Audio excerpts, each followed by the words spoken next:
tails that have been broken at some point in their lives, either by attack by predators or by maybe some kind of collision during a fight with another buffalo. There's very few creatures out there, and in fact, I'm just wondering if this one actually has the tip to its tail. It seems to be hiding.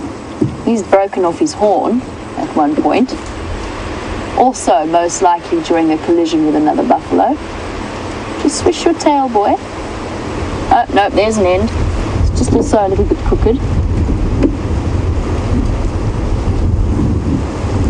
So for new viewers, this is one of the most ferociously powerful animals out here. They might look like cows, but they definitely shouldn't be treated as such. Particularly these old dugger boys, or mud boys as they are known. They like to find mud wallows to go and rest in during the day. And they like to hide from our cameras as well. Hey boy. Now, you usually see these gentlemen either on their own or in slightly smaller herds. But buffalo herds themselves can go anywhere from a couple of hundred right up to 1,000 or even 4,000 in some cases. That's generally the breeding herds of females, with some of these older gentlemen following behind.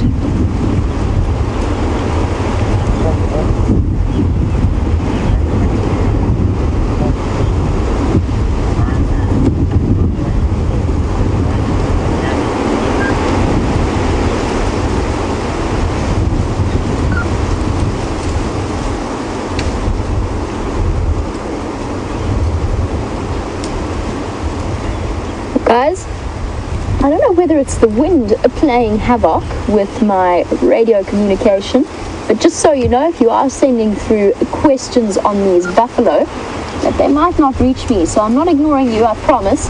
It's just one of those things that happens every now and again. I don't think wind can actually blow radio waves away, but maybe I'm just in a little bit of a tricky area. Radio waves work in mysterious ways. This is true. Radio waves do work in very mysterious ways, as do buffalo bulls and apparently mongoose as well.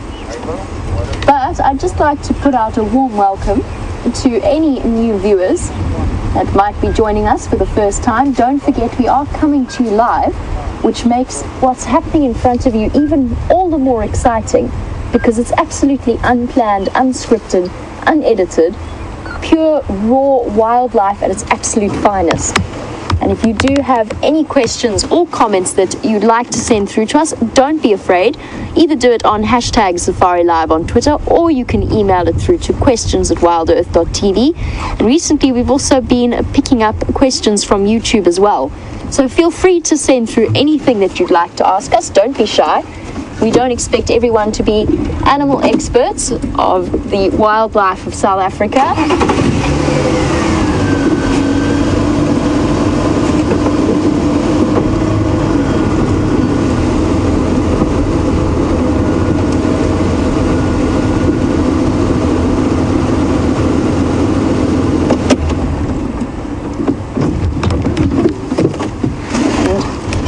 Challenge, and I think it's a challenge with a C. Challenge, you are one of these new viewers that I was talking about. A big welcome.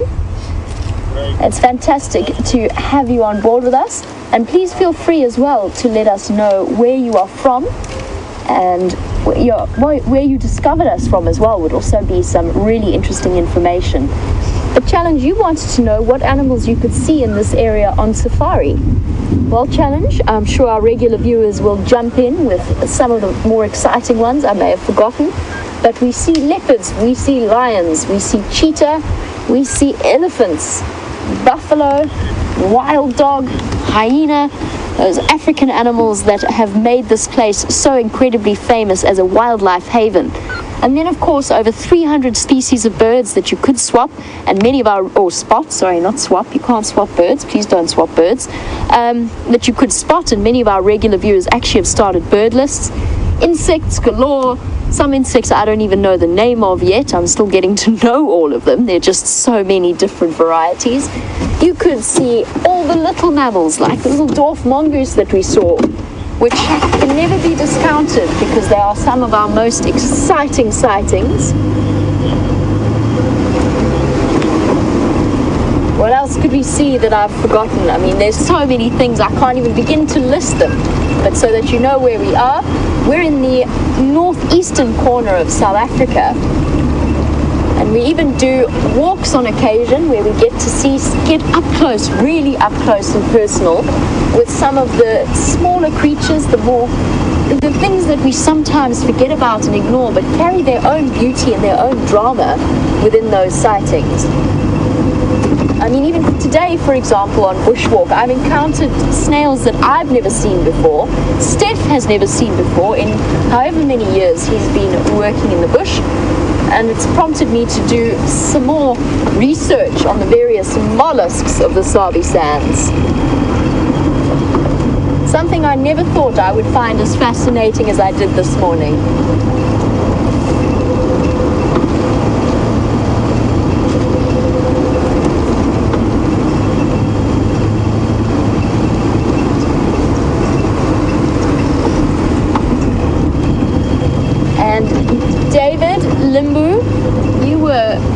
Confused this morning, wondering why we were on foot and not driving around in the vehicle.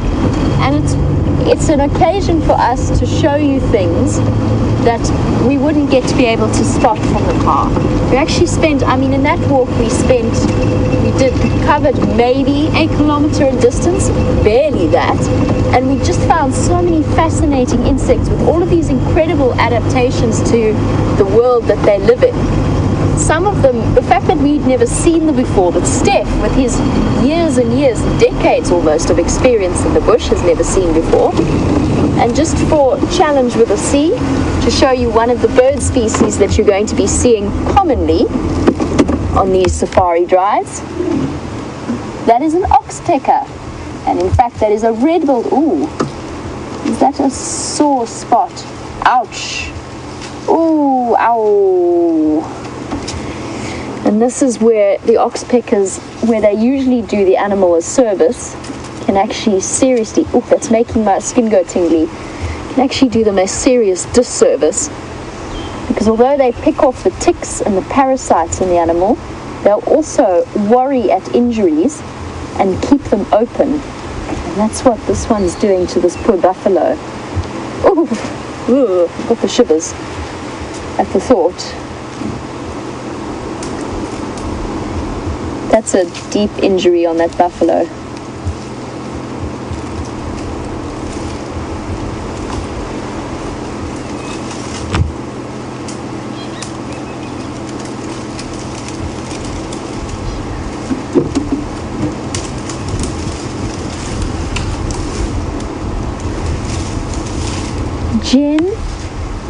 Gen B, you have just given me the perfect explanation, one I would never think. Oh look, there's the kinky tail again.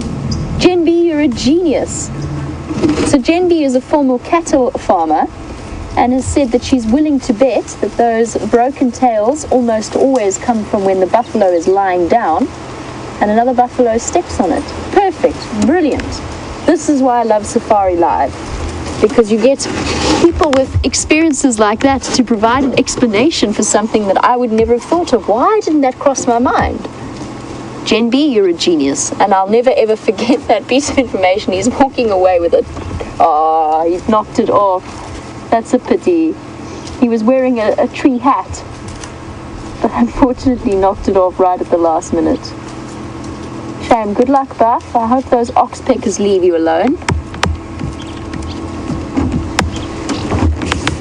We're going to carry on and have a look around and find you more wonderful things to show both our older and our newer viewers.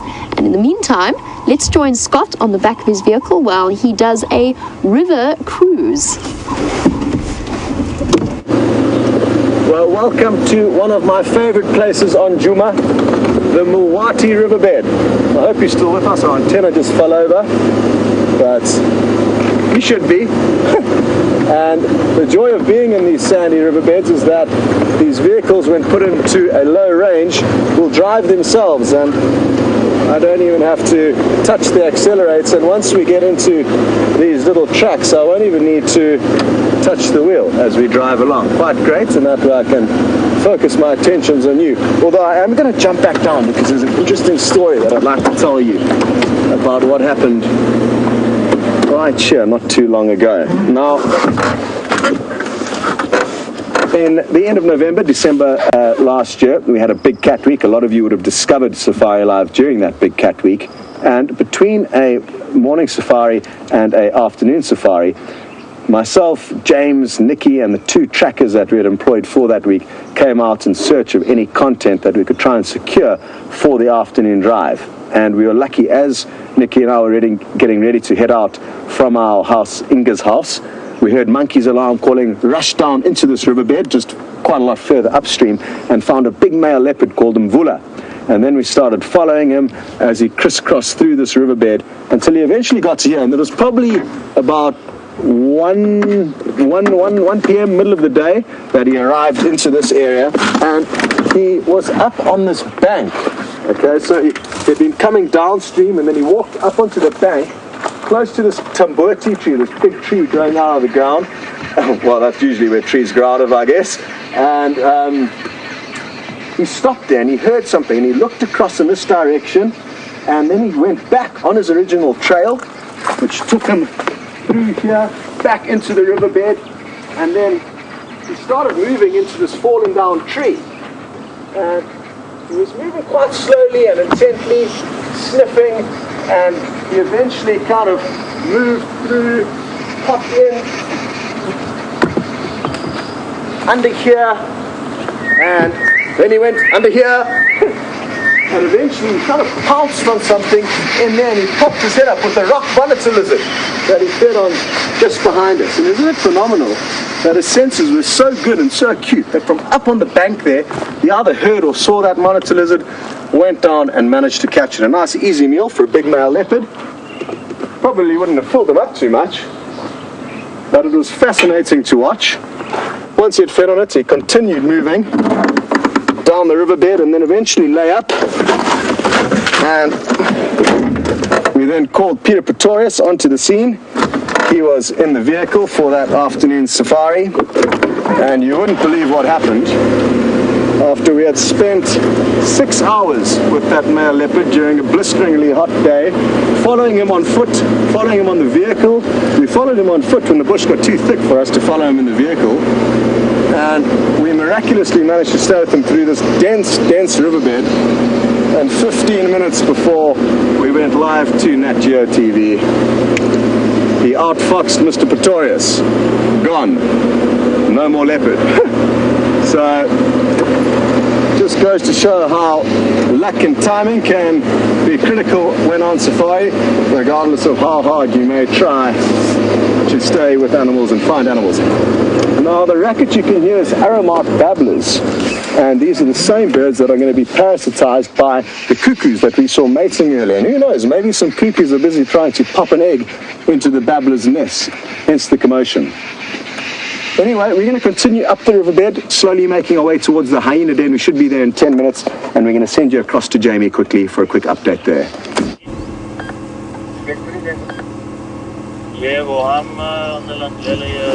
I'm sorry to drag you away from Scott. It won't be for too long. I just wanted to show you the one and only time I've ever seen a marabou stork look glorious and dignified. And that, of course, is because it's purely in silhouette. Not a bird we've actually seen for a while, so a wonderful treat as it performs dance moves to try and stay on top of this dead tree. And for those of you uncertain as to why I'm saying it's the only time it's ever looked beautiful, they are definitely not the most attractive of birds. But it makes for an incredibly striking image, sitting silhouetted against the setting sun. Awesome image. I don't want to take you away for too long. I'm going to send you back so you can enjoy the rest of the drainage line drive with Scott, and I'll catch up with you later.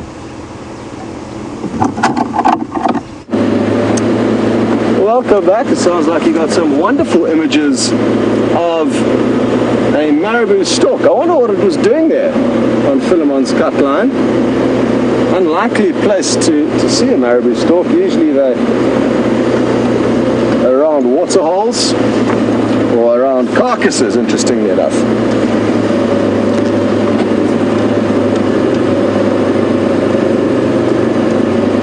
Oh, Marilyn, Montana.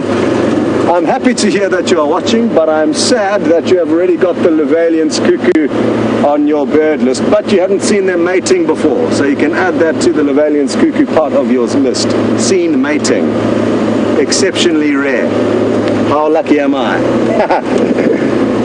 And that is the joy of Safari Live, and the fact that you can, not just for 3 or 4 days or a week or two, come and join us in Africa, but daily. And by investing time with us, you see these little moments of magic.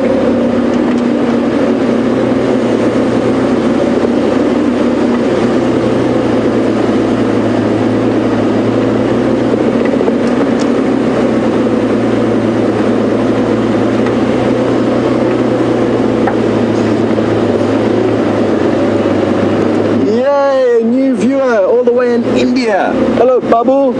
And you would like to know what safety precautions do we take in order to make sure the wild animals don't cause any trouble with us or don't cause any harm to us.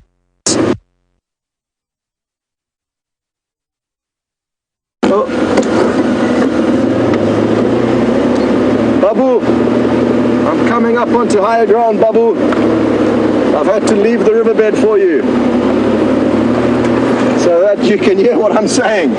Because it's low-lying, sometimes the signal gets a bit shaky in there. So Babu, I think you can hear me more clearly now. And you would like to know what safety measures we will perform in order to make sure we don't come unstuck with any of these wild animals. And because this reserve has been running as a photographic safari destination for about 60 odd years now, the animals have become accustomed to us as humans, provided we behave in a civilized and orderly manner. And all of the guides that work in this reserve will be well trained. It's quite a well-known reserve in South Africa, and most of the camps within this reserve are some of the most luxurious and well-known and best-run camps in the country, if not in Africa.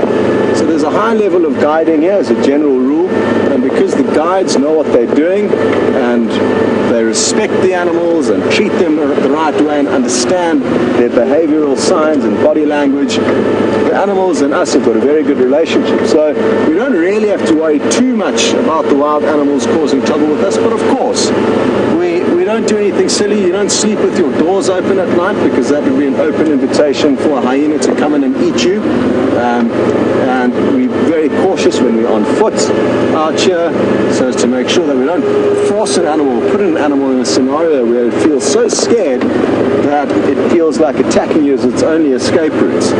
Even though these things can happen, and can happen to the most experienced of guides in Africa, you can get lucky, of course. There are risks involved, but thankfully the animals out here don't see us as a major threat, and therefore usually don't want to cause any trouble with us. And what's important to remember is that even wild animals that have the ability to kill us very easily, because our brain is smarter than theirs, we can sometimes outfox them. By standing your ground, you're going to make an animal think twice about attacking you. And that would be the same with humans. If somebody half the size of me stood their ground and started wagging their finger at me as I came charging up to them, I would think, hang on, what does this guy know that I don't know? Is this a kung fu specialist, or does he have a knife in his back pocket? You know, there's that kind of mental warfare that we can play with the animals and outfox them mentally, not physically. Now, this is going to be wonderful. I'm not going to spend too long here because I do want to get to the hyena den, but look at this golden afternoon sunlight bathing this herd of impala.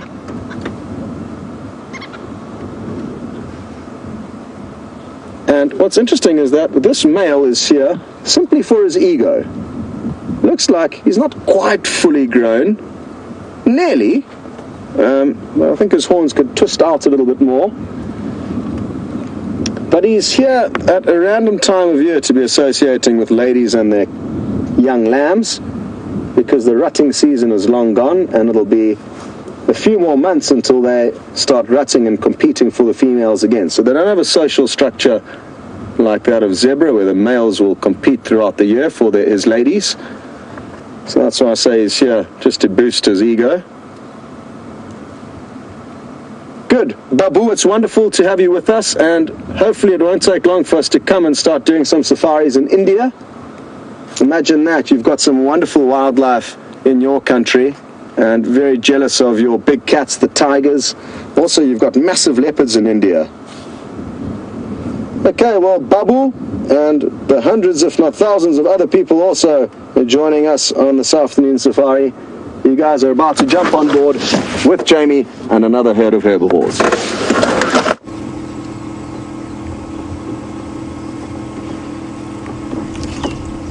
Oh, look who we found. This here's stock of baby wildebeest, or wildebeest calves. All sitting having a nap, and in fact this little one still hasn't lost its umbilical cord. Still dangling down there. Oh, is it nap time for growing wildebeest, with your horns just starting to poke through? So for new viewers, we've actually been following this wildebeest herd from the females all being pregnant right up until the point that these calves were born around the end of last year, around December last year. And in fact, in one case, even recorded and showed live one being born. We missed the actual moment as it flopped out completely, but we saw it, the labor start. We watched as the head appeared, and then we watched it stumble to its feet and take its first few steps and have its first drink of life. And now they are so big. And look, this is what the adults look like. So you can see there's a vast difference. The common misperception is that a wildebeest is related to a cow. Although it is related, it is an antelope species. So just like those impala that you were with Scott, a little bit earlier, they are antelope as well, part of the hartebeest tribe. And these little youngsters take on a much lighter brown color than their adult mothers, but already on solid food at not even 2 months old, or maybe about 2 months old now. They're already sitting ruminating like little adults, and already starting to go dark as well, particularly around the face and around the ears. There were 10 of them. I haven't been able to count all of them because they're not in the clearest sighting. Have a look at its pupils. Just a quick aside. Did you know that wildebeest pupils were horizontal? They're almost horizontal squares. Interesting. And the horns that are starting to peek out above the head, those are bone. So it takes them a while to start depositing first sort of cartilage and then strengthening it with bone, all wrapped in a keratin sheath, so the same material your fingernails are made out of to protect it. And they start to grow from growth points in the head. And even though they're spending time, oh look who's behind them, there's some zebra there as well. You can just see the flash of black and white stripes at the back. And even though they're off on their own and behaving like little adults and munching like little adults, we did hear one of them calling for its mother. And Socks Cat, you were saying that you think you have to have eagle eyes to be a guide, to spot the sort of things we do, and that you can't see 2 feet in front of you. It's actually something you can practice, although I've noticed some people are naturally better at it than others, but it's about being aware of the stuff going on in your periphery, but also practice. You get used to looking for certain things. Your eyes get very familiar, because we drive around so much, you get very familiar with what an ordinary bush landscape looks like. And the minute something is out of place, your eyes pick up on it, or your ears, or even your sense of smell. And the more time you spend out here, the better at it you get. It's the same with walking. When you walk in the bush for the first few times, you spend a lot of time looking at your feet, trying to make sure you don't fall over sticks. Then eventually it gets to be second nature to actually walk with your head up and just drop your eyes or watch the ground with your peripheral vision so that you don't fall down. Doesn't always work, as we all well know. Sometimes you do fall over, or you step on a stick and it shoots up and smacks you. That's happened to me once or twice, but for the most part it's just time spent and experience. And I always say to first-time guests, when you're out here and you're looking for something, what you need to do is imagine your brain like a spotlight. And if you just relax and let it do the work for you, you don't specifically look for, say, a leopard or specifically look for a lion. You just relax and your brain will tell you when something is off, something is different. And that's what you're looking for. It's like a light flashing back at you.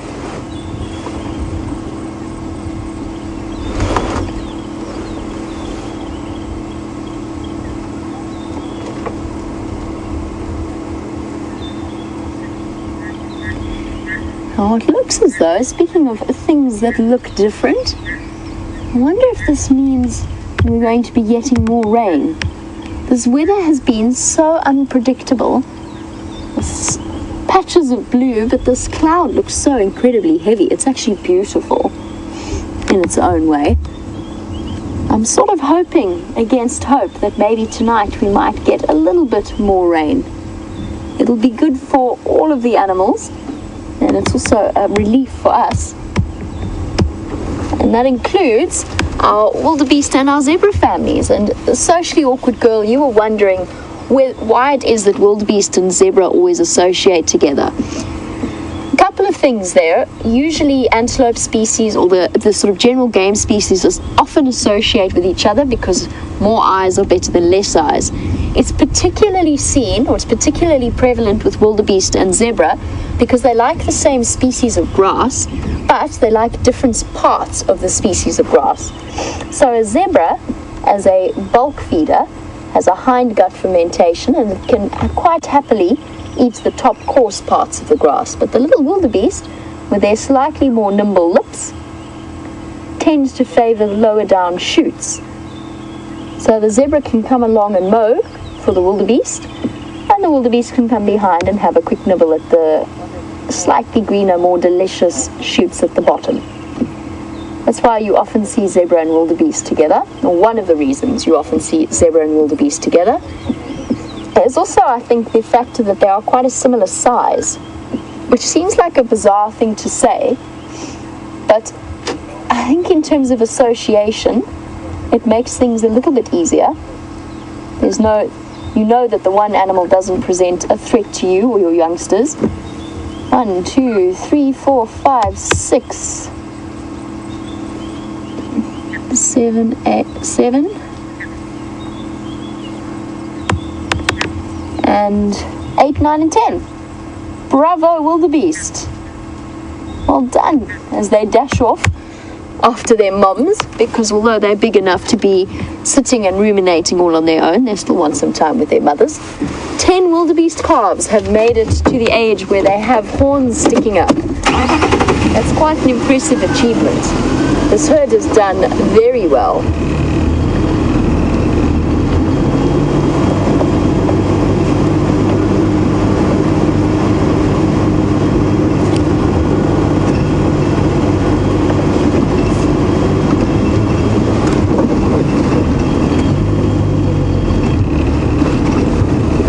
A very warm South African welcome to Mark in Southampton. Mark, you were wondering if we radio collar our big cats. I'm just going to find us a nice position to look at these wildebeests before I carry on with an answer, and I think that might be our...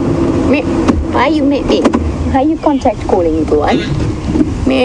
Mom, where are you? That's the sound the wildebeest calves are making. So Mark, you were wondering about radio collaring big cats. In this particular area that we're in at the moment, I don't think we have any big collared big cats.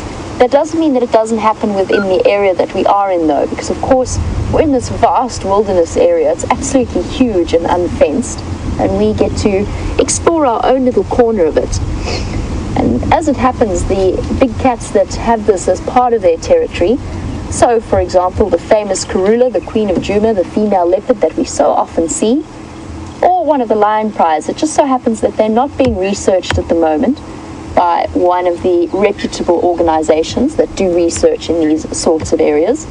That being said, because it is open, there's no reason why one couldn't wander through with the collar on it, particularly in the case of cheetah, as there are certain organizations that collar cheetah in order to get a little bit of a more accurate idea as to their movements, maybe their territories and home ranges. And cheetah in particular tend to cover big distances. So, although none of our big cats that we know of that move through here have collars, that doesn't mean, Mark, that you won't be seeing them. You'll just have to stay tuned and find out, because it's fantastic that you stumbled across our stream online. We love to have as many viewers as possible from as many corners of the globe as we can reach, because the more people we tell about this wonderful world, the further the reach goes in terms of the value of this area and its conservation efforts. Oh, we've had a nice time spent with our wildebeest calves, and Scott has found another magnificent king of the skies to show you. So, we've got a Wahlberg's eagle here. I'm sure Tibbs is about to just tweak the iris to make it a little bit lighter so we can see some definition on the bird. There we go, that's a bit better. And this is a pale form of a Wahlberg's eagle. And interestingly, they nest not far away from where we're sitting here. Am I dreaming, or is it holding something in its right talon there that it's looking down at that it might start feeding on, or am I dreaming? It looks like it may have a kill. And they do like eating frogs, and it just actually flew out of a puddle. Oh no, it was just a little gall, a little lump on the marula tree that it was latched onto. But it's cleaning its little talons now, can you believe it? So it was having bath time. You can see its feathers are still wet. And sadly, we flushed it from a little puddle in the road as we came around the corner. Sorry, Mr. or Mrs. Wahlbergs, whichever one you are. Good, well, we just thought we'd race you across to show you a quick view of it. And I want to try and get to the hyena den as quick as possible. Not sure what it was doing then. May have been trying to regurgitate a pellet sorts, doing a funny strange maneuver with its beak.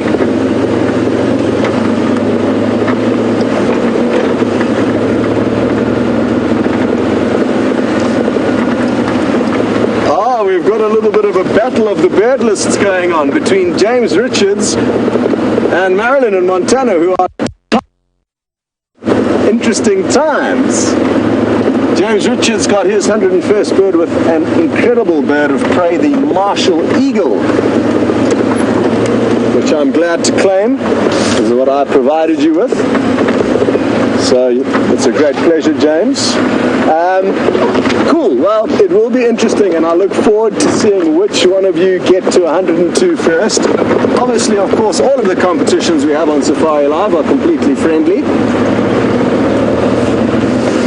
And a lot of you have got a lot of catching up to do in order to get anywhere close to our friend Mike in Florida, who's well into the 200s on his bird list. So we've got some work to do. It's going to be tricky catching up to him, but it's possible because he's now reaching a point. This might be another one. Tebsy's little birds. Oof, it's going to be tricky for us to get a good view. I'm going to stop here. Oh, it's going to be too far. I'm going to have to try and get closer. It's in the center of your shot there, Tebs. Slightly left. There we go. You can work out what it is. You can see it's yellow. You can see it's yellow out. Oh, sorry, Tibbs, you saw another one just at the top of the screen, which is still there. And I'm hoping that this could be an extra one.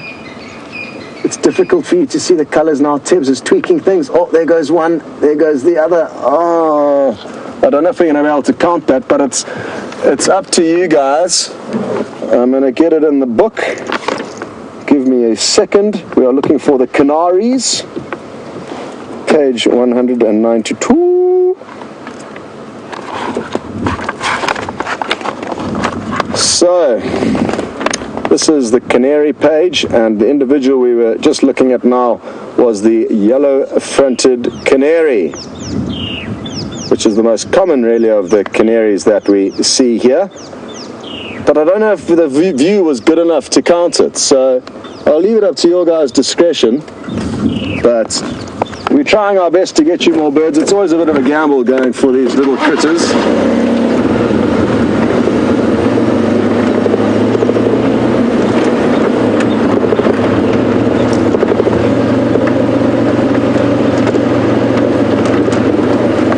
Moira Manson, I think you've just come up with a great suggestion and reminder, and that is that even though Jamie and Brent and James and myself and Steph jump out the vehicle and are quite comfortable being on foot in this area, I would not recommend performing the same behavior as us when you are coming out to visit us in Africa. A lot of people actually will take themselves on safari, and that is possible. You don't have to come and be driven around by a guide in an open Land Rover. You can rent your own car, closed vehicle, regular car of your choice. You could even rent a Ferrari and drive it through the Kruger National Park if that is what you desire. But any regular car, there's tar roads and well managed and well looked after dirt roads that you can drive any car down, and you drive yourself on safari. And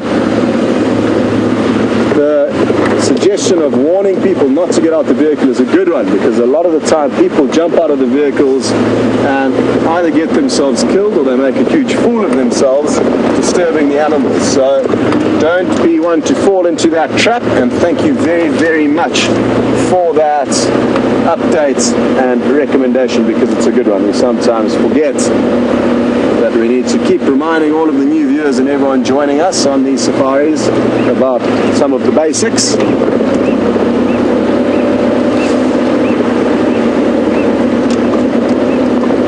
Okay, well, we're going to send you back to Jamie, and by the time you come back to us, we should be at the hyena den. Let's hope it's active.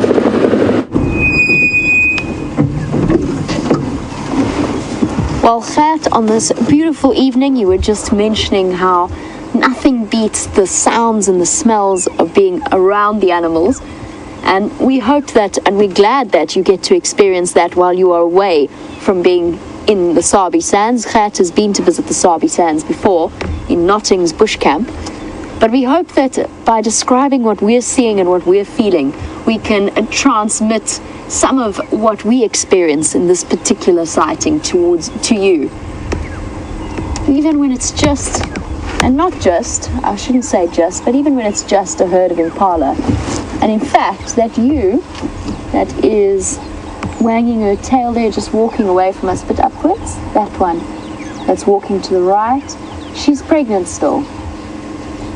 You can still expect some late lambs. That's awesome. Even though some of them are already almost looking like adult-sized and on solid food, there are still some ewes that haven't yet given birth. So for new viewers who might only have joined us after the impala lambs were born, you've got something to look forward to, because in the next few weeks the late births are going to start to happen. You might even see a few new lambs wandering about, and you'll get to see what a newborn impala baby looks like. How exciting is that? Having a scratch, are you?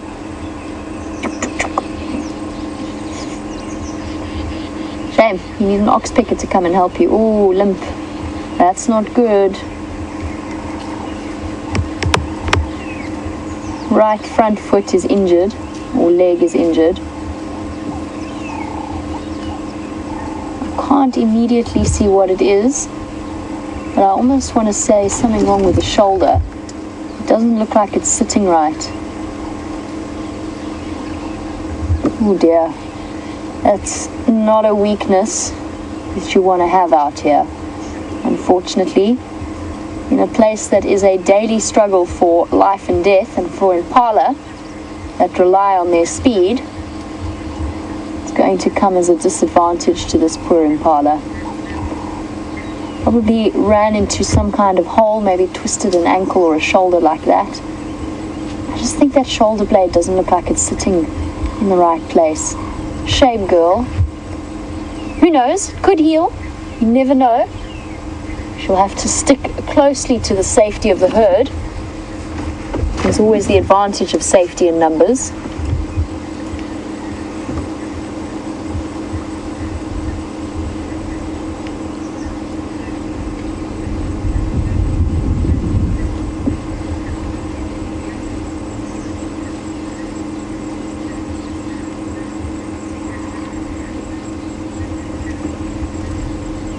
And as this herd approaches the open area in front of us that is known as Impala Plains, Daniel, you were wondering if we ever get ostriches here.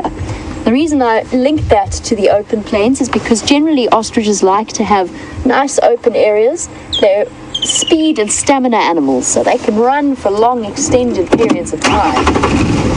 What that means for us is that it's quite unusual to see them. Luckily, some of the viewers shared the fact, or very kindly, some of the viewers shared the fact that they have seen an ostrich on the live drives before with Tara Perry, who used to be one of the presenters at Wild Earth. So sightings of those. What are you looking at, Impala? Oh, you're just looking at the other Impala, you see things. So sightings of ostriches do happen, but it's quite uncommon, and that's because they don't really like this tight enclosed bushland shrub and closed woodland that we have. What was that all about, Impala? Maybe just a way of getting across the open area.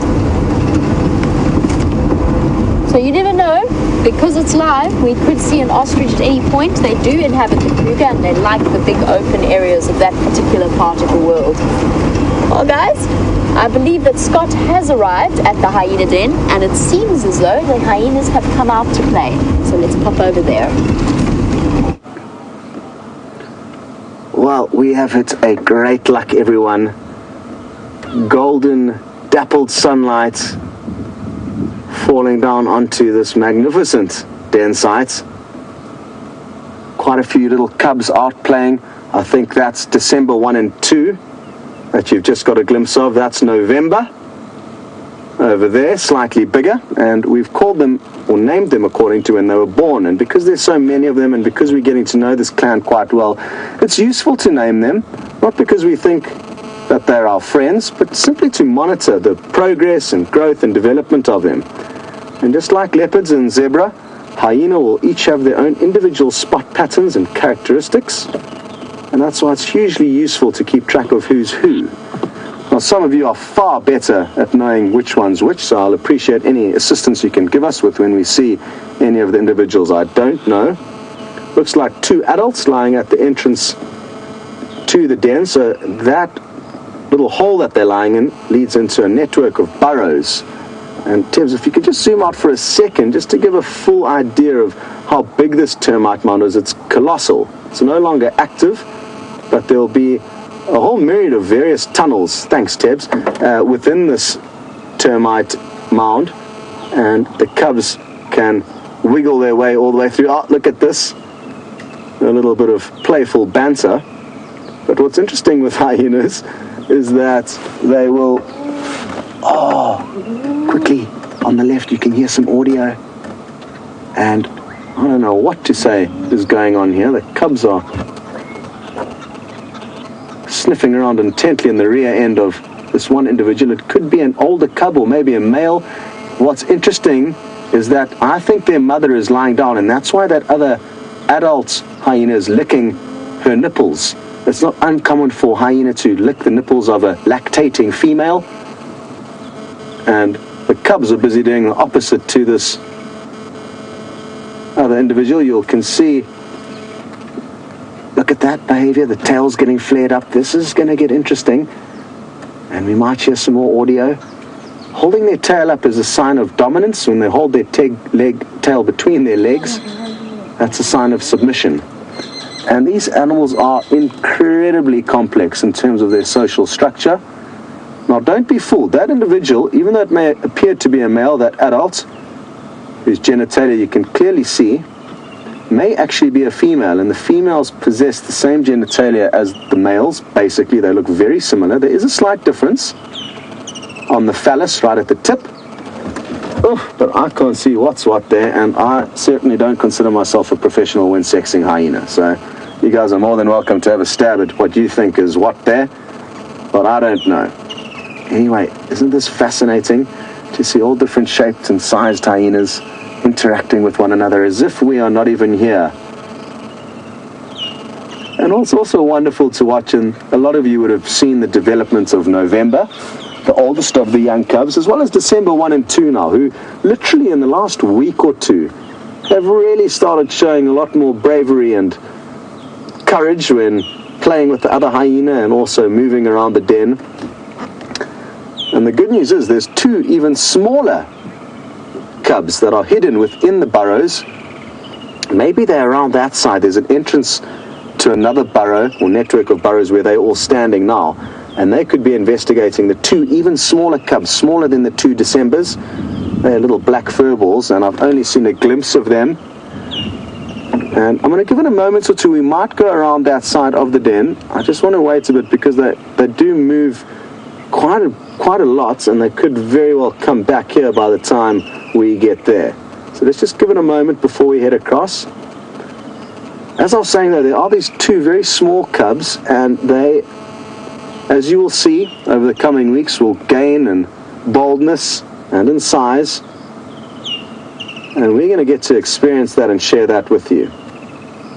So quite remarkable. 5 different cubs, all within kind of 3 months of one another. A couple of sub-adults. This looks like Pretty, the mother, and look at this other individual. This could be a male to me. Doesn't seem big enough to a female.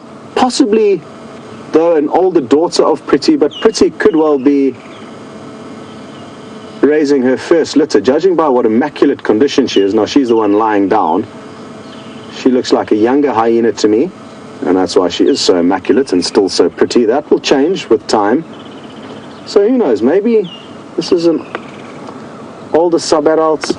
Oh, the cubs have taken a little bit of a rough and tumble down the termite mound there. That looks like November and December, getting along exceptionally well.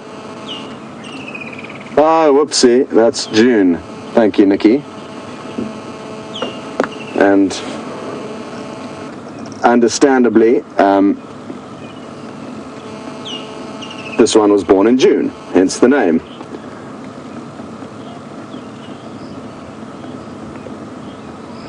So probably June and November getting along there.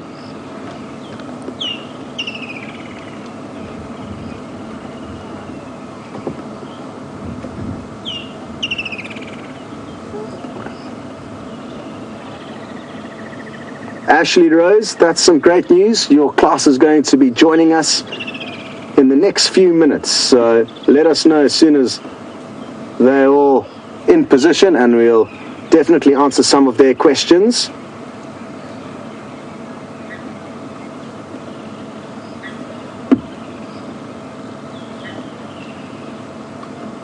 Now, one thing hyenas do very often is chew on just about anything they can get their teeth on, especially the youngsters. Interestingly, the tree that it's chewing on is called the Tamboti tree. And I wouldn't suggest chewing on it if you were a human, or even cooking your meat on the wood from this fire, as it will cause you to become ill. And only very occasionally will there's another hyena arriving. Only very occasionally will animals feed on Tamboti trees, and usually, here comes the new arrival. I've seen giraffe doing it from time to time, maybe for medicinal purposes, or kind of a purgatory kind of effect that they're trying to get to purge their system. Well, you know, not too sure who this one is, but what we can expect is some kind of excitement as it gets a little bit closer to the others.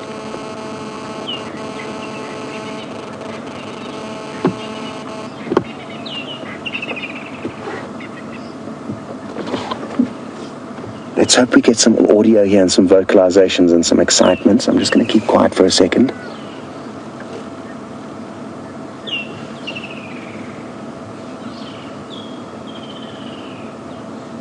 And isn't it fascinating how even this one that's just arrived is also going straight to the lactating nipples of Pretty? They just can't seem to resist it. Also interesting how obliging Pretty is usually. Mother hyenas will not let anyone near their nipples other than the cubs who are supposed to be suckling on them.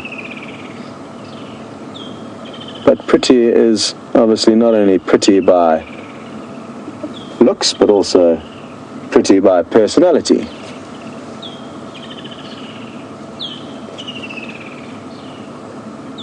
She also seems quite relaxed in her spot there, and what's interesting with hyena is once they find a spot at a den site that they like, they usually assume it every single time you see them there. They get their comfy spots, and it's kind of like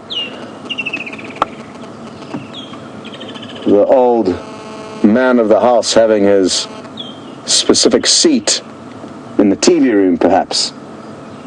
The hyenas are the same. And what's also interesting with hyenas is just how often men are the dominant individuals in the animal kingdom. In hyena society, there's a roles reverse, and it's the females who are the biggest, strongest, and most dominant. So what looks like is happening now is that some individuals may be heading off to the Gallagher waterhole for a drink. That's the direction they're heading in, not too far from here. That looks like a slightly younger hyena heading off, but isn't it remarkable how bold November's getting there? And these are all important lessons for a hyena. They need to slowly spread their wings and move further and further field from the den sites in order to gain the necessary life lessons along the way. This is the furthest that I've ever seen November go. What's interesting though is that as young as 6 months old, hyenas can be taken to dangerous scenarios, and usually that's not the case, but you can be very surprised at how young hyenas are when taken into potentially dangerous situations. And I'll never forget when Brent was at a leopard sighting with a big male leopard with the killer in the tree, and there was some normal adult-sized hyena there, and then one of the youngsters rocked up, and I think it was about 6 months old.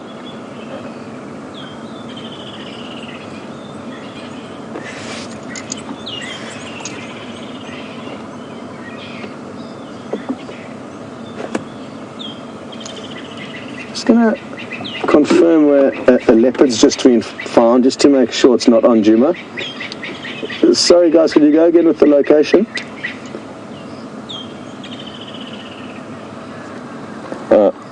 False alarm, or we don't have to worry, it's quite far from us. Okay, copy that, thank you. So it's on the cut line, or but just further east of us?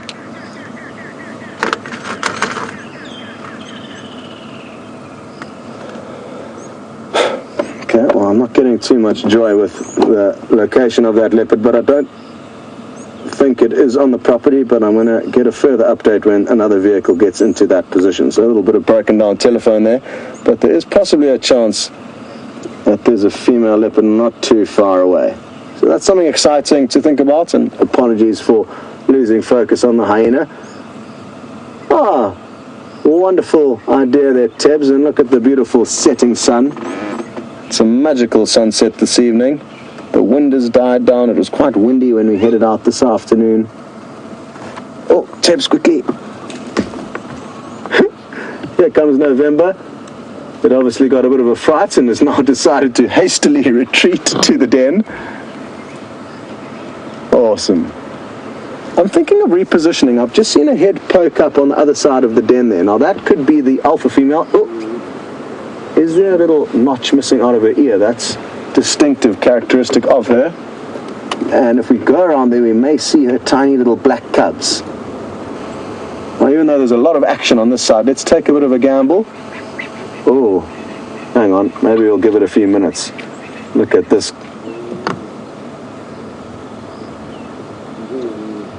Oh no, shame. What happened to you? Have you got a thorn in your foot, or have you twisted your ankle, or did you get a horrible bite from that sub-adult? Oh no. Are you feigning for an Oscar here? I think so. Acting like a soccer player. Faking injury. And as you can see, it quickly recovered and now is actually running off as if nothing ever happened. How awesome is this? It is as if we are not even here and we are being allowed such great insights into these animals that so many people have got negative perceptions about. But why? How can you not love these animals just as much as any of the other animals that roam through Africa? They are great fun. And this is a serious display of just how awesome they are. I'll put it down to terrible publicity, mainly thanks to the Lion King that portrayed these awesome animals in a negative light. And it's important to remember that they are critical for African ecosystems to work effectively. And in the year or so that I've been here, we have never been this lucky. We've never had this many little hyena cubs running around. We've always had kind of one or two on the go, but never a den this active. And I've just realized that my volume, I turned down my volume to the final control room in order to be able to hear the Game Drive channel clearly, but I'm back up and in touch with you guys again.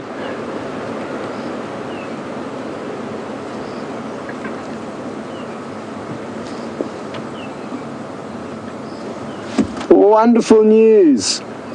Ashley Rose, your class is now in position, and it's a huge pleasure to welcome your class of grade 2s to the Hyena Den. Welcome on safari, and I hope you guys are focusing on all of your science work. It's very important that you do, and only if you do all of your science work and homework will your wonderful teacher keep letting you come and join us on these live safaris. So make sure you work hard, and then I'm sure she'll make sure you keep on tuning in to the safaris. But enough of me. Welcome. Send us through some questions, anything you want to know about these hyena. But let's take a closer look, because they're really putting on a good show for us at the moment. There's all different shaped and sized ones, and this is very useful for them. They're going to be learning useful life lessons, even though it looks like they're playing, which they are. They're going to be learning how to wrestle with other hyena, which is going to be useful for them when they grow up.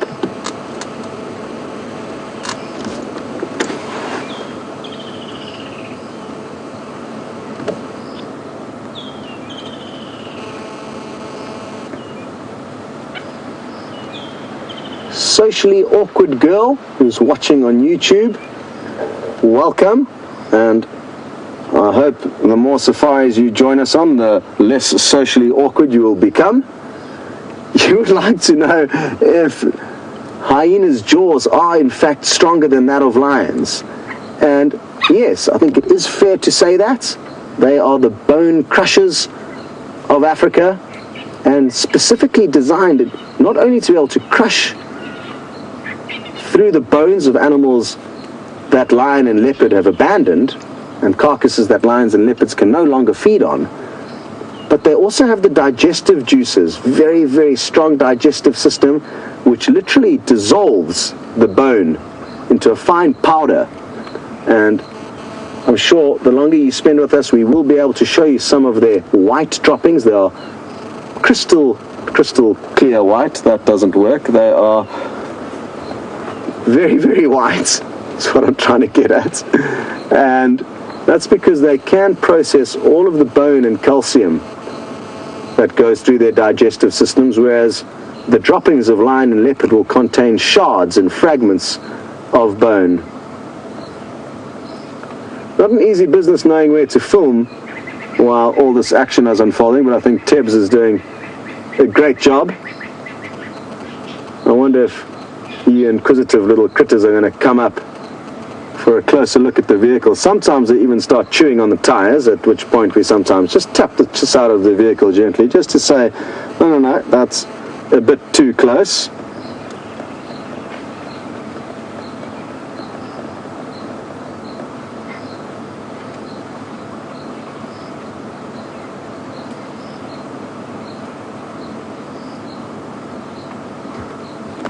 Well, it's not just Ashley's class that's watching. We've also got Jackie's class. watching in Illinois. And isn't that wonderful? And Andrea would like to know, when will these young hyenas stop drinking milk? When will they stop nursing? It's a great question, Andrea. And it's quite interesting because hyena have developed quite differently to the other carnivores and similar animals to them in this area, in that they will nurse for up to a year of age, which is an incredibly long period of time for an animal like this, compared to wild dog, lion, and leopard, who will stop nursing, will start eating meat at least from 3 months of age and stop nursing shortly thereafter because they can rely on meat to sustain them. Hyenas are different, and there's a good reason for that. Because of hyenas' methods of finding food and eating, they aren't really afforded the joy of being able to get their cubs weaned off early. And if you think about it, lion, they are the kings of the jungle, they are the most dominant, and therefore they can protect their cubs against most other animals, against hyena, against leopard, so they can afford to take their cubs to dangerous situations where there's meat, where hyena and even leopard may come investigating, looking for an easy meal. Leopard can also take their cubs to dangerous situations, to meaty situations, because they're great climbers, and leopard cubs from a young age can climb up into trees and escape lion. Oh, is this the alpha female? I think it is. You can see she's got these notches missing from her ears, or is this Corky? Oh, no, that looks like it could be... I'm not too sure. But it looks like it's got an extra tear in the ear, and that's not uncommon. These hyenas do live a rough and rugged life. But this looks like Corky, who is the mother of December 1 and 2. So it's not the alpha female who's got the 2 smallest cubs.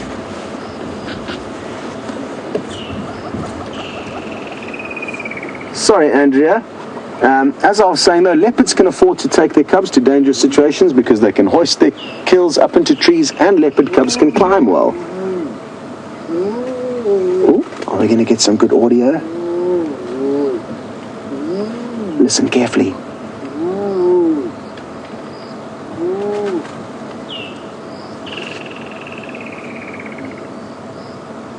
It was just warming up there. Maybe it'll continue to something louder. I think it's going to.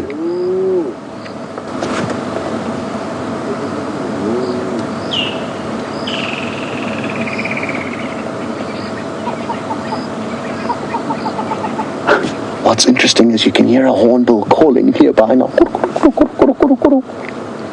That wasn't the hyena.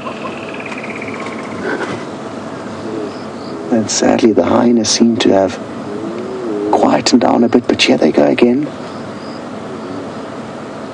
So yes, Andrea, hyena will nurse for a year, whereas most other predators will stop nursing, or at least start eating meat from around 3 months of age. Hyena, because they travel such big distances, they can't always carry back food to the den, and therefore rely on their very rich, calcium-rich diets in order to give their cubs some of the most nutritious milk on earth. I think it's the second highest nutritional value of milk, only to that of a leopard seal, some kind of a seal. So they make the finest of milk, these hyena, and that's maybe why all these other hyena keep licking the nipples of the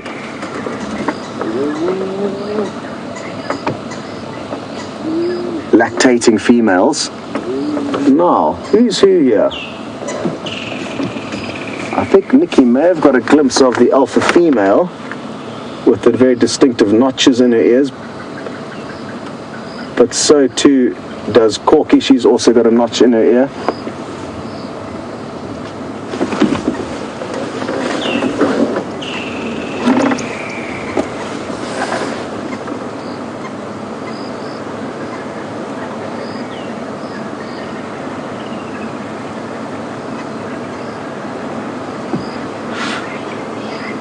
Okay, well that explains it. I think I had my head looking around at the wrong time, and I think Nikki spotted the alpha female lying a little bit up to the left of where we are here, behind Pretty, who's plugged that hole And I think the alpha female may have just lifted up her head temporarily. Oh, you can just see a little bit of ears moving there on the right of the burrow.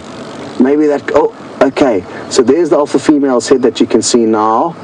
And I think her little tiny black cubs are moving around in there. I think I got a glimpse of one of their ears.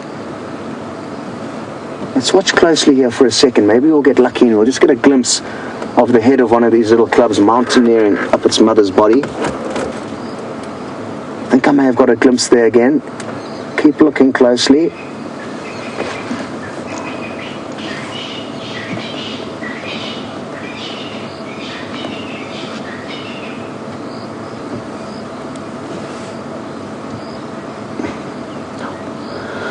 Whew. Anna McDougall, you have just asked a very in-depth question that I'm not sure I'm going to be able to get to the bottom of. You would like to know what are the evolutionary advantages of female hyena having similar genitalia to that of the males. And to be honest, it doesn't make sense to give birth through a greatly enlarged clitoris, which is what the female's penis-like adaptation is not highly effective and can be hugely strenuous for the mother, understandably. So I don't know. I mean, it doesn't make perfect sense in my mind when you consider almost all other mammals that I can think of don't have a similar scenario. It's kind of a throwback, and therefore I don't know what sense it makes. The fact that they've become more dominant and bigger and stronger on average than the males is also fascinating. So, you know, why is it that the females of this species are different to that of almost all other mammals, where females will be smaller? I don't know. I'm sure there's various theses and hypotheses of what various people think, but sadly, Annie McDougall, I am not the person to crack that code for you.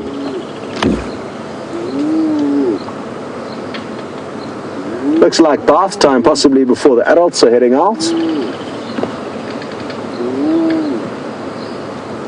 And they will head out shortly, searching for meals.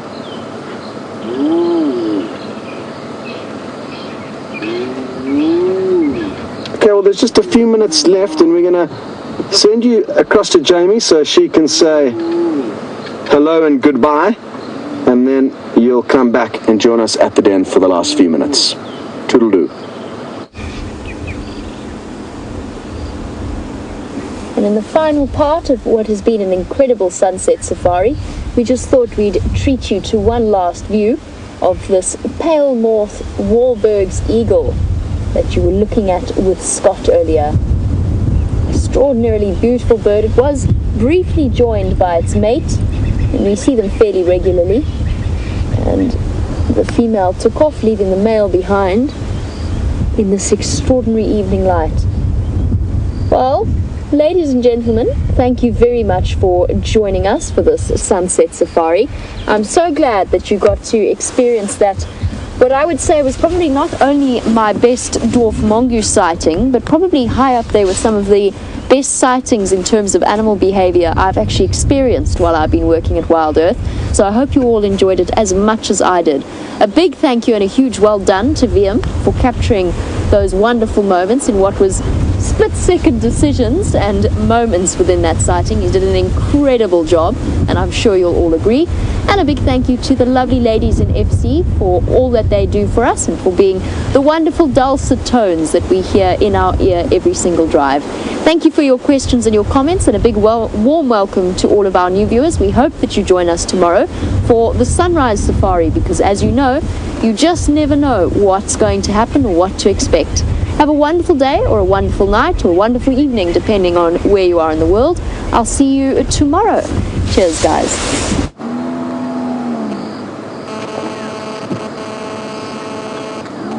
So the hyenas are still all jostling about. A little bit of low audio. And if some of you have not heard a hyena call before, it's something to really look forward to. It's an incredible sound. And they interestingly make quite a few different sounds, so you're going to have to keep tuning in if you want to hear that, because my impersonations are not going to be any good, and certainly not going to do the hyena any justice. Stephanie, who is in Mrs. Rose's class 2A, you've asked a good question. You would like to know what causes the hyenas to laugh, and that's one of the sounds that they make. And it's usually an exciting situation or a scary situation for them. If they come across lion, or if they come across a leopard with a kill and they're trying to chase it away, they will laugh loudly in excitement.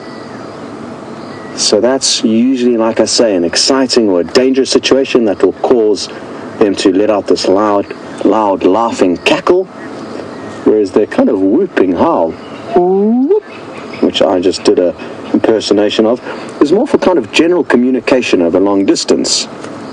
Here we've been hearing low murmurs, and again, this is for maybe close contact communication. They've got various different noises that they will make, but that laughing sound is one of the eerie sounds of Africa, and you know when you hear that there's some action unfolding and that you should race your vehicle into that area as quick as possible to make sure you don't miss out.